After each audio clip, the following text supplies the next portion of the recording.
All right, we are back. You are back in the Heron Innovators virtual booth, and we are here hopefully trying to be informative for you, give you a little information about us. Again, I am here, or I'm Curtis. I work here at Heron Innovators. I am obviously the most overworked person here, you could tell. I'm only 22 years old, but I look like I'm 65. We are Heron Innovators, home of suspended air flotation, the SAF. We're going to explain to you a few things about the SAF today. Hopefully you understand how good we are. I do. So anyway, without further ado, let me introduce you to John Barsotti. John is the president and founder of Heron Innovators. Also with us in Kentucky, due to COVID, sorry, I'm a rookie, I'm looking in the wrong cameras. Jeff is in Kentucky and not able to be with us here today. He's there because of COVID-19. Sorry about that, Jeff. The rest of us are happy, and we're going to eat your lunch today. Without further ado, let me see if, make sure you guys can all see and hear us. If you could just give us a little note on the chat, that would be great. Thank you. You can see us. All right. Well, today Jeff and John are going to talk about our cleaning of, obviously, of your wastewater. And what are we on today, John? Anaerobic solids. There we go, anaerobic solids. And so without further ado, John, I'm going to pass it to you and let you and Jeff start talking. Okay. Yeah, my name is John Barsotti. I'm the founder and president of Heron Innovators. Been doing this since 1997 when we started the company in someone's backyard. Today we got over 100 installations, and we are all over the U.S. and a spattering in Canada and Mexico of installations. So we think we have a unique story to tell with a unique product, and so we're looking forward to sharing that with you again here at WEFTEC. This isn't our normal way of doing business. We do prefer the face-to-face interaction. This thing about talking into cameras is very dry for us, and I'm sure we're going to miss something. So there's a chat feature up there. Be sure you ask questions. We are likely to miss something. And then on another note, I just want to thank you all for joining us in this COVID era. I trust that, I hope that this COVID virus hasn't impacted you all directly too harshly. I know Jeff is quarantined right now in his home in Kentucky. His wife got COVID, and she's over it, thank God. And he's kind of at home now, just finishing up the very last bit of his quarantine period, and that's why he can't join us here in person in this virtual booth, which hardly makes a difference, I think, maybe. So right now I'm going to turn it over to Jeff. Jeff will kind of introduce himself briefly, and we'll get into this subject topic. Jeff. Yeah. John, thank you, Curtis. Yes, my name is Jeff Knollenberg. I'm Vice President of Sales with Heron Innovators. I've been on board now, I guess about a year and a half, although I've known Heron for quite some time. John and I met maybe 5-6 years ago, and I started recommending that to my clients that they check out SAF, and after about a dozen of those systems went in that I recommended they put in, John said, hey, why don't you come on board with us? So there wasn't a lot of risk in that. I knew I was coming on board with a great company and a great guy as well. So our topic this morning is expect the exceptional, anaerobic solids, clarification, and thickening. And John, let's talk first off about in a municipal setting, where are we seeing SAF applied? Let's even back up from that. Let's talk about anaerobic solids in municipal plants. Explain that a bit, if you would, please. Well, I mean, in a traditional municipal plant, solids are collected both in the primary clarifier and the secondary clarifier. They might be thickened, they might not be thickened through a DAF or other techniques. Usually the clarifier solids are thicken themselves on the bottom of the clarifier.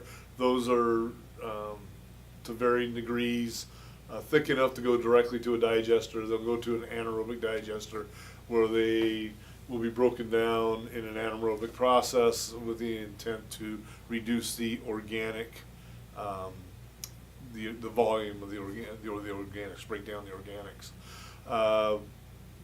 In some of the bigger plants, natural gas is recovered, not just flared off from those operations, and that natural gas is used to run the plant as energy for aerating mixers and the like. So typical equipment that we'd see installed in those applications after the anaerobic digester. Well, there's a need to deal with the solids downstream of the anaerobic digester. So you hope to have gotten, I don't know what a good number is, 50-60% organics reduction. And you take those solids and eventually they need to be purged from the system. And here in Sac Regional, for instance, a company called Synagro, used to be Synagro, now it's changed names a few times, but they take those solids and pelletize them and they're used as a stock for fertilizer. So there's just a lot of work in thickening those solids so that some technology like ours can thicken those solids to present it to maybe a centrifuge and then pelletize it and then send it off so that it can become a usable product downstream, Class A solid. There's also digester solids can be used for land application, all the EPA requirements for Class A and Class B solids. For most municipal plants, the volume's too great to take advantage of that, but still, that's an outlet for it as well. So I think and I'm sorry, maybe I phrased my question incorrectly, but I think what we would mostly see as far as the equipment that's being used for clarification and thickening would be a clarifier. That's probably most used, would you say? What I heard you say is downstream of the anaerobic digester, right? So though municipal plants like using clarifiers for that kind of application, I don't think there's very many downstream of an anaerobic digester. Generally, that's downstream of a biological reactor. So techniques like the SAF, DAF, gravity belt thickeners, rotary drum thickeners, right? Those are the kinds of things that are used to thicken those solids oftentimes. Sure, and then of course what we talk about thickening is just what you described, and not to be confused with dewatering, which would be more like presses, screw presses, belt presses, as well as centrifuges. And we'll be, in fact, talking a bit in a few minutes here about, John, you mentioned Synagro. That particular, we've got a case study that we're going to be going through where they were using centrifuges. But let's talk about the SAF technology. And I want to switch to some slides. If you guys can let me know when these are up on your screen. They're up. Great. Thanks, Curtis. So, suspended air flotation. I thought maybe we should first spend a little time and just define what suspended air flotation is. And I in fact, I was involved with not thickening, but actually dewatering of solids with centrifuges. I had previously worked with centrifuges in the ethanol industry, and then started focusing more on primary solids, trying to spin those in a centrifuge, break an emulsion with the centrifuge of the solids coming off of traditional flotation, mostly DAFs.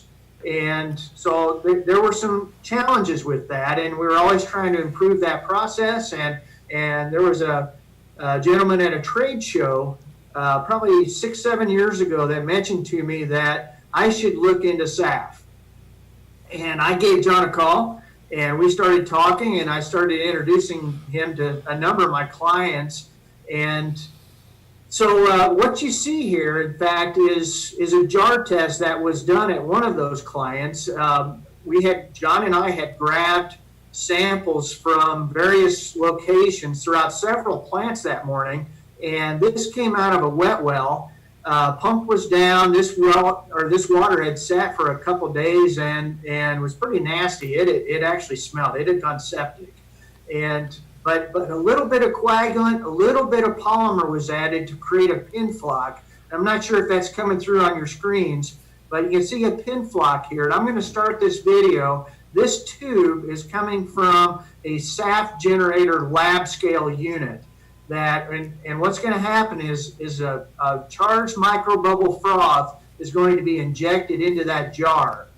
And what we saw that day was, of course, what you're seeing now, that these particles are actually, they appear to be growing in size as the air attaches to those particles. And you see a very high capture rate, very fast rise rate, and a very stable float. And that caught our attention, and as well as the environmental manager standing next to me. He said something like, "Wow, that was really something." And we started looking into SAF more seriously. And in fact, I went around with that company to 3 different locations: one in Missouri, one in Kansas, and then the final one in California at a brewery where SAF was being used to thicken. Actually clarify water coming off of an anaerobic digester. So let me go to the next slide here, to explain SAF, I thought we should first explain what traditional flotation or dissolved air flotation looks like. And because on the surface, SAF and DAF do not appear to be a whole lot different if you didn't know what you're looking at when you first walk in the building. But actually, as you dig into the mechanics of how SAF works, it's a very different process. So with the DAF, what you've got is water influent coming into a flotation cell, a large flotation cell, and you're normally grabbing water off of the bottom of that cell where it's theoretically cleaner. In other words, the underflow in this tank is being recirculated where air is being added in. So you've got a recirc pump pushing against some form of back pressure device. And so under pressure, if compressed air is put in, that air is going to dissolve into that water up to a saturation point. And when that water then re-enters the flotation cell, now you're at a lower pressure. So you've exceeded saturation. So the air comes back out of solution to form little bitty soda pop bubbles that will lift those flocculated solids we created with chemistry upstream to float those to the surface, and there's generally some kind of rake, some kind of device to rake those solids off of that flotation cell.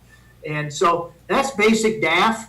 That technology has been around over 100 years, and there's different designs on this. There's cavitating pumps, there's systems that sparge in air and to get more air into this float cell, but there's nothing special about those bubbles. And I'm going to ask John to explain here in a minute just how those bubbles are different. So instead of this system here, what SAF does is create a charged microbubble froth with a froth generator, and that froth is going to be injected into this stream right here, upstream of the flotation cell. In fact, no more air is injected into the flotation cell. It's all injected right here, where it's going to be stirred in very gently. You created a flock. In fact, all SAF needs is a pin flock versus what you maybe call a popcorn flock, common with DAF systems. So a pin flock takes less chemistry, and the air is actually going to attach to the solids and be stirred in and then attached. It's stirred in, then attached. So the influence coming in here, froth is injected here, and then it's stirred in very gently, just at a rate to get a good mix of air to solids, but not shear the flock that was created with that polymer. So as I said, this froth is much different. These bubbles are much different than what DAF bubbles are. John, if you want to elaborate on that a bit. Well, the DAP bubble is a naked bubble in solution. It has It has surface tension issues with binding with particles, though, manufacturers go through different tricks to try to incorporate that bubble in a particle. It has a very low or no affinity for the particle. Where we use a surfactant to create that bubble, and that bubble has a high affinity for the particle. The surfactant allows that air bubble to overcome the surface tension of the particle. And so it is easily, in that environment, incorporated into a developing particle and gets a very, very high buoyancy, very fast rise rates. We get a lot of air on there. On top of that, our air doesn't coalesce like a DAF bubble does. So the air we generate is used better, and it stays in solution longer, so that it can be incorporated into a particle, which allows us to go to even lower air solids ratios than you might find in a dissolved air flotation application. The bubble has surface tension advantages. I think I commented that. And it also has electrostatic charge advantages. You can use an anionic, cationic frothing agent, and with that, you get this performance that's a little bit like a coagulant, which allows us to offset a lot of chemical demand that people use. In two chemical systems, it's not unusual for us to eliminate the anionic polymer, for instance, or reduce the cationic polymer demand by 50, 60, 70%, and particularly in municipal applications. You avoid the use of a coagulant, those kinds of things. But on top of that, our air gets used real well, and we get really fast rise rates. And those fast rise rates are significantly faster than you get in a DAF, and that attributes to our much smaller footprint. Actually, that attributes to both the loading parameters that we use, both hydraulic and solids flux. And on the hydraulic side, we load normally at 20 gallons a minute per square foot, even when you have several thousand parts per million solids in the water. And then on the solids flux side, we're getting a pool of data that says we're in pretty good shape all the way up to 45 pounds per hour per square foot. So I'm going to stop there. We'll have more on that later. Go on, Jeff. Yeah, thank you, John. So in fact, to get away from our diagrams and actually show some pictures of the system, John, if you want to explain what we're looking at here. Yeah, so on the top left there, you have a flock mixture. I think Jeff just showed you a diagram of it. That is there. There's a reason why that's there, and you don't see that in a DAF. A DAF is recycling probably on the low end 10-15% of the wastewater stream, and on the high end it could be 100-200% of the wastewater stream. Well, those are fairly high recycle rates, and the air that's coming out of solution won't have any trouble mixing with the incoming water. In our case, we're normally under 1%, which you might call recycle, right? We use fresh water almost all the time, but we're probably under 1%, and that needs help mixing. There's just not enough volume to make sure it gets evenly dispersed across the entire incoming waste stream, so we use this flock mixer in an effort to control mix energy while at the same time not only creating the environment to mix readily, but also to not shear the flock that's coming in. On the right of that is our secret sauce, right? That's the SAF generator. That's the patented item. That is what generates the foam or the froth that makes it. That is our float air that gets delivered to that flock mixer. That is 40% air. The only reason we use pressure is to create enough agitation to make our aphrons and then to deliver those aphrons to the process. On the bottom is a flock tube that's kind of a traditional flock tube that you see in most DAFs today. That gives us, if we're just feeding polymer and flock aid and the froth, we almost don't use it, or maybe just the very end of it. But if we're doing coagulation and pH control, that gives us that retention time and mix energy to get that to happen before it gets into the process. On the right side, you have our clear floater float cell. That's very traditional design, other than we do a cross flow application. That float cell there is 140 square float area, 140 square foot float area, and it's spec'd at 2,800 gallons a minute at several thousand parts per million solids. So you would use a much larger float cell than that to achieve the kinds of removal efficiencies and the kind of hydraulic and solids flux loading capacities in a traditional DAF. Jeff, Yeah, back so at you. Yeah. trace through here. So water's coming in, chemicals being injected into the, which may be coagulants, polymers injected in. The water then travels here. Froth is injected here. The water split two directions on this particular unit, this So this Jeff, size. you might tell Anyways. our audience that you're on the upper left diagram. Oh, do you not see my cursor? Yeah, it's not all that clear. So we're on the upper left diagram. Go ahead. Oh, gotcha. I'm sorry. I thought my cursor was coming through. So thank you, John. So again, coming through the serpentine in the lower left, it then flows through into the mixer in the top left, and then that flow is being split two directions.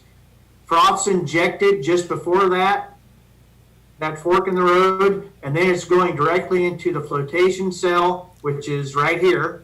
And then, of course, solids go up, water goes out the other side, clean water goes out the other side, and of course, that froth was generated, and there's a small, I think about a 1-inch pipe that's running to inject the froth right here. So, of course, solids are being skimmed off. They're going into a secondary decantation vessel in this application, which we can get really dry solids with that. In fact, I remember when this particular plant started this system up, it was just last fall. The environmental manager called, and he was laughing. He said, "John, we got those solids so dry that they wouldn't flow to the solids pump."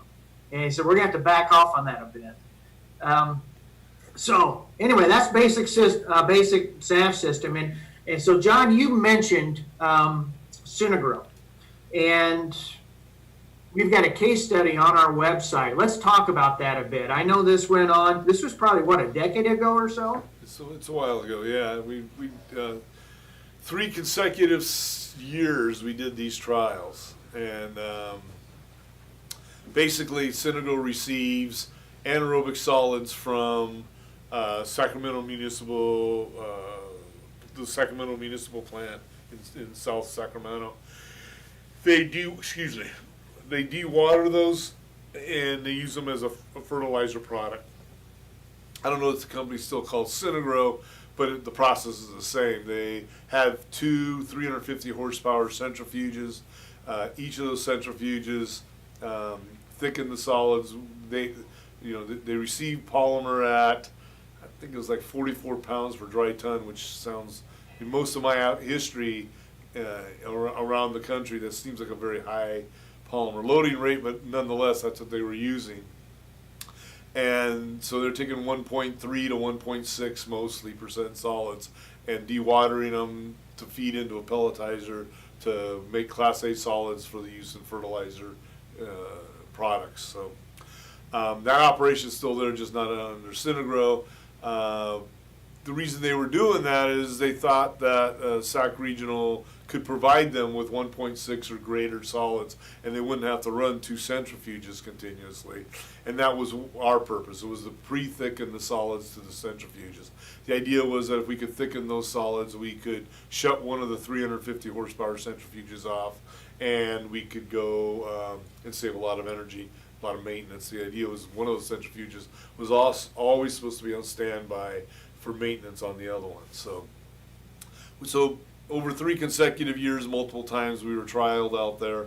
One time side by side with a gravity belt thickener. In every case, we exceeded expectations. And that being, we dried the solids or dewatered the solids to the point where they easily could shut off one of the centrifuges. The big thing that realization that kept coming up was we were saving on net polymer consumption. So not only could we hit whatever solids they wanted, they said we want 5.6% solids, we want 6% solids. We can't get over 6% solids, we can't pump it. We could just dial in the rake speed on the SAF, on the float cell, along with manipulating the polymer dosages to bring in the solids wherever they needed it. But the big thing is we saved them 25% on polymer. And that was a significant savings to them. Interestingly, we did the same thing side by side with the gravity belt thickener. And that gravity belt thickener, though it also dewatered the solids well enough to shut off one of the centrifuges, the subnate and the filtrate from the gravity belt thickener was nowhere near as clear as our water. And though they never measured those numbers, it was clearly their water was clearly in the hundreds of parts per million of filtrate solids, where we were well under 100, probably well under 50, something like 20, 30, 40 parts per million. But also, the gravity belt thickener had no net polymer savings advantage in that process, where we were saving 25%. So, though they never put equipment in, they had spec'd our equipment. They used that, I think, the pressure sec regional to get their solids drier to them, and I think right now that's how they're operating. So. Thank you. Yeah. Yeah, so let's talk about a more recent test. That one was about 10 years ago. Let's talk about one that was just ran a couple months ago. And this was up in Minnesota and in a municipal plant as well. And so we've got our pilot unit here. The slide's still up on the screen, John? I see our trailer up on the screen, right? Yeah. So just to explain the trailer a bit, of course, here's the serpentine. We've got a feed pump on this trailer. There's a clarifier that's off to the right. That right now the water that's coming from a large industrial customer is going to a clarifier, and the project is to replace that clarifier with flotation. So we were piloted directly opposite of a DAF. In fact, the DAF is just sitting to the right of this trailer as well. And so this is our flotation cell. Here's the mixer. Here's the serpentine plug flow reactor again. Froth generator here, solids pump. And we've got our control panel on the system here. So, John, you want to talk about how this, I'll let you talk first, I guess, on how this pilot went. Yeah, so the pilot went exceptionally well. I want to talk about the trailer there for a minute. That trailer, you want to put that back up really quick. So, Jason, thank you. The CF125 float cell that you see almost in the middle of that picture is a 17.5 square foot float cell. And it normally can treat, and that trailer can normally treat 350 gallons a minute of water. In this case, though, we were coming out of an anaerobic digester for a private company upstream, and that anaerobic digester was providing solids in the, well, we were told the spec for 7,500 parts per million. I think they were slightly less than that during the trial. And we were treating water that was destined for a clarifier.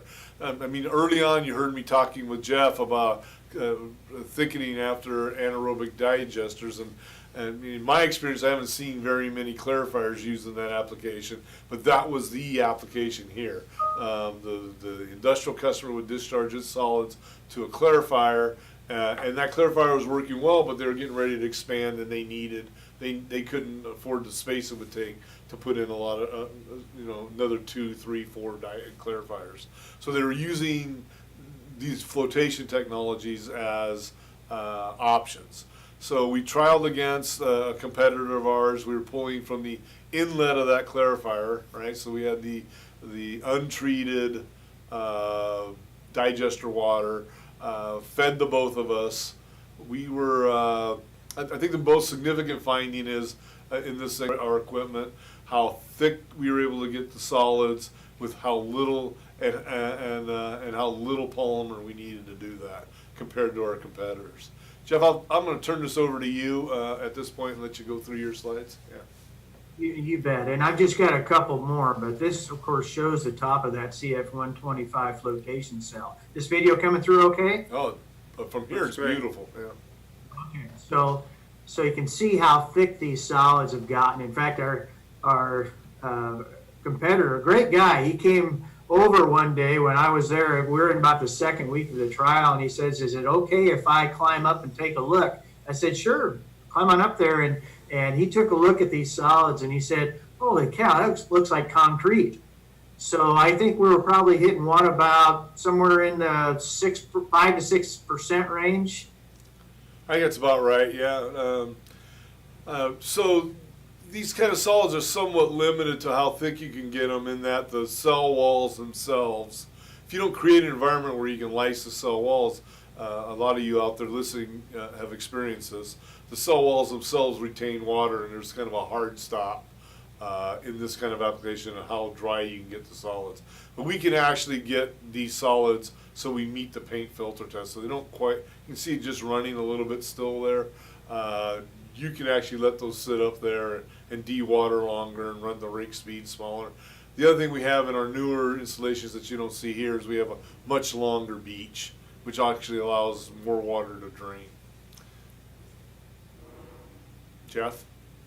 Yeah, and I've got another slide, another video. So this is looking at it from the other end. And of course, this is the water coming through. And I think even though we saw a little bit of flock coming over the weir, all the tests showed we were running right around, I saw numbers about 99.7% removal. The solids loading coming in, I believe, was somewhere around 5,800 was the design, and we were right around that, give or take 500 on TSS of the solids coming in the influent. It might be worth pointing out. Well, 100 each time. Yeah, John? Jeff, it might be worth pointing out that that little bit of carryover you see there, even though it was just 0.5% of all the solids coming in, was at as high as 45 pounds per hour per square foot of loading. Yeah, that's a good point. Yeah. There was one day we were running this at 150 gallons per minute, this pilot trailer. So if you work out the math at 150 at the solids loading of, I think it was 5,800 TSS, 17.5 square feet, that worked out to a loading rate of 28 pounds per square foot per hour. And there was one day I increased that flow rate up to 250. So I went from 150 to 250, and the water didn't change a whole lot. It still looked about like what you see coming over the weir.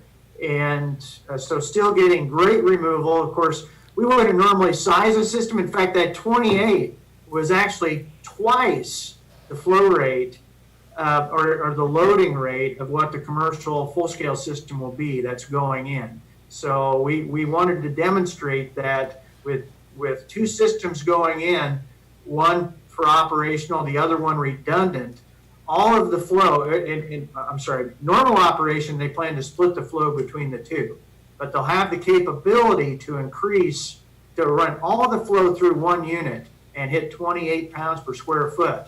But we even doubled that. We almost doubled that rate and still got great removal. Exactly. Right. So let's, anything else, John, you want to add about anaerobic clarification and thickening? Well, I think it's worth spending a little time to discuss ease of operation on that trial and the polymer loading, right? Polymer demand, right? So I wasn't there at the end of the trial. You were, but the engineer's report states that we were using right around about half the competitors' dosing to achieve better results than just about anything you can measure. And the operators, I heard this quote come out from our rep at the lead operator, or the plant manager, I guess, was presenting to the board of directors or the board of supervisors, and basically said, besides all these great things it did, this is, and I'm going to quote a little bit here, he says, because I like the way he said it. He said, this SAF is stupid easy to run, and I think that's really true. I think a lot of our customers, back when I used to be in Jeff's shoes, they would say, when I was asking them for recommendations, they would say, well, I'm going to tell them it does everything you said it'll do, but I'd have bought it for no other reason. I can just turn this thing on and walk away. So. Well, Curtis, if we had any questions come in. Not yet. Okay. Not yet. So Well, I'm gonna let you keep talking. I'll let you know. I just saw it just. I do have a question, and I know this comes up quite often. As you know, I'm often asked, John, I suspect you've had this question too, about the surfactant. in this type of application, how is that going to affect things downstream? So, we get that a lot, right? A lot of people are worried about a surfactant. If the solids are going, for instance, if the skim solids are going to an anaerobic digester, in this case, they're coming from an anaerobic digester, but if they're going to an anaerobic digester, they're worried about foaming. Whatever the option is, the concern is the foaming, both in the water and in the skim solids. And I can tell you that in the water, we almost always use anionic surfactants, and those are measured by a test called MBAS. And when someone's bothered to measure the in and out MBAS of a treatment process, we normally remove about half the background MBAS, the total MBAS, right? And that's because there's so much background to be removed, to be complexed in with the solids. The other thing I wanted to say, I've kind of lost my train of thought there, was about the surfactant was we feed very little of it, and the cost of its operation is, we used to like to say it was in the noise of the cost of operation, but it comes fairly close to being offset by the cost of the horsepower you would turn around and you would turn off in an appropriately sized DAF. So if you could, from our perspective, we look at it as no additional cost, but you get all these great benefits. All right, and real quick, Jeff, that was a great question you asked, and John said that he gets this all the time. Well, that question came up as you were talking, so good question. Good job, Jeff. All right, we have another one in. What about land applying solids using the surfactant? Yeah, so the surfactant is non-toxic, non-hazardous. It's actually NSF approved for drinking water usage. So, and we use very little of it. So it's just never been in it. I mean, the land applying issues are always constrained by BOD per acre, those kinds of constraints, never about the surfactant. The surfactant is actually a naturally occurring product, and background levels in most solids you would generate, at least in a municipal plant, are quite a bit higher than what we're using, what we're applying to the wastewater stream. And Jeff, you have anything else? No, I appreciate the time. I appreciate all that's joined us. Certainly you can reach out to us through our website or give us a call. We'd love to talk to you more about the technology, of course, and see how we can help you out. Sounds good. Jeff, John, you guys did a great job again today. And like Jeff said, hey, give us a call. There's information there to either email, call. You just kind of hope I don't pick up the phone. We got one more question in. Hold on, just now. Says yesterday we mentioned how the surfactant is organic and I think naturally occurring. So is the surfactant stored and closed or Dosed. dosed Stored and dosed. or generated in-site? Yeah, it's stored. We provide the product in totes, drums. We can actually provide it in bulk. It is, again, the cost of operation, we call it, it offsets power, but we don't generate it on site. We don't somehow retrieve it from the incoming solids and concentrate it and use it. That's a very involved process, I would imagine. Yeah, and just on that subject, I guess to emphasize is sometimes we've heard, we've been knocked about the cost of the surfactant, that our folks have said, well, aren't you just replacing one chemical with another? But the amount of surfactant that's being used is so small, relatively speaking. In fact, as John said, if you look at the cost of the surfactant in the application, it's generally about the same or less as what the actual power consumption is in that the amount of power that we're going to save. And in those case studies, in fact, we've got several other presentations where we've gone through case studies. The costs are included, and we're seeing the amount of chemistry that's saved and all the other benefits combined far outweigh the cost of the surfactant. Yes, that is what I keep seeing as I look at everything. So thanks, Jeff. Appreciate that. So again, if anybody has any other questions outside of our virtual booth, please contact us, let us know.